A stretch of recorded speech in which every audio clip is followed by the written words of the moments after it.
I worked as a receptionist at a small hotel near the highway.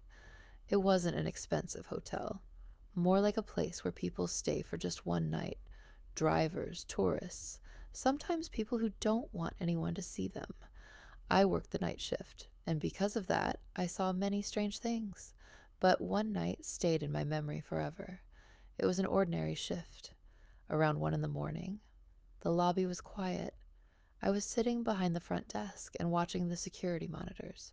We had 6 cameras: parking lot, entrance, hallway, elevator, backyard. I watched them almost automatically until I noticed something strange. On the third floor hallway camera, there was a man standing there. He wasn't moving. He was just standing in front of room 317 and staring at the door.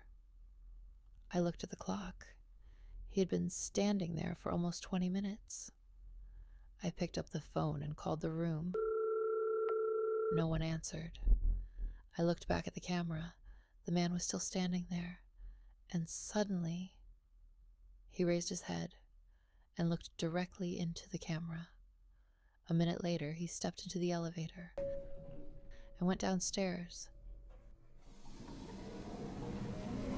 Then he walked toward the reception desk. "Good evening," he said. I nodded. "How can I help you?" He smiled. "I'm looking for my friend. He's staying in room 317. I checked the reservation system. "There's another guest registered in that room." The man nodded. "Yes, that's him." His voice was calm, but something in it made me feel uneasy. I said, "I'm sorry, if your friend doesn't answer, I can't open the room." He leaned slightly closer and said quietly, "Then you should check camera number 17. I frowned. "We don't have camera 17. The man looked directly into my eyes. "Yes, you do. You've just never turned it on." I turned back to the monitors. There really was another channel in the system. A black screen, channel 17. I had never opened it before. I pressed the button. The screen turned on, and I saw room 317. But the problem was, our hotel did not have cameras inside the rooms, and on the floor, there was a man lying there, on his side, not moving. I slowly turned to the man standing at the desk. "You knew about this?" He was staring at the screen. "Yes. That's why I'm here." I took a key card. "Maybe he needs help." He immediately said, "I'll come with you." We stepped into the elevator. Inside it was quiet. "Have you worked here long?" he asked.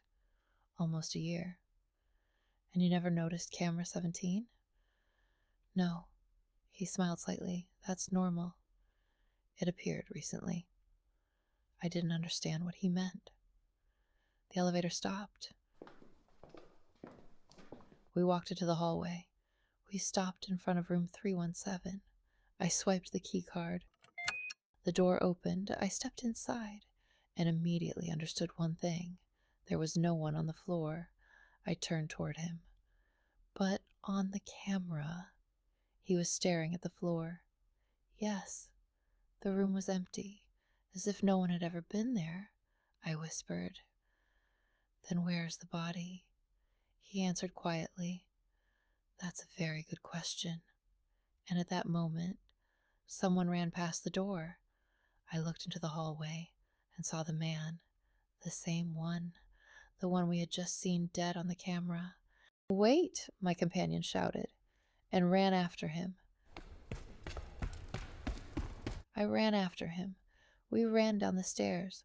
When we reached the first floor, the back exit door was open. We ran outside. The night air was cold. The man was running toward a black SUV. "Stop!" my companion shouted, but it was too late. The SUV sped away. I was breathing heavily. "What was that?" The man stared at the road. "A problem. You saw him on the camera." "Yes." "And he looked dead." I nodded. The man said, "Camera 17 doesn't show what is happening now." I frowned. Then what does it show? He answered quietly. It shows what will happen. I froze. You mean we just saw his death? And it hasn't happened yet. We drove after him. 10 minutes later, we reached a bridge, and the same SUV was there. We stopped behind it. My companion stepped out of the car. The guest from room 317 was standing near the bridge railing, looking down at the water. Don't move, my companion shouted. The man slowly turned and smiled.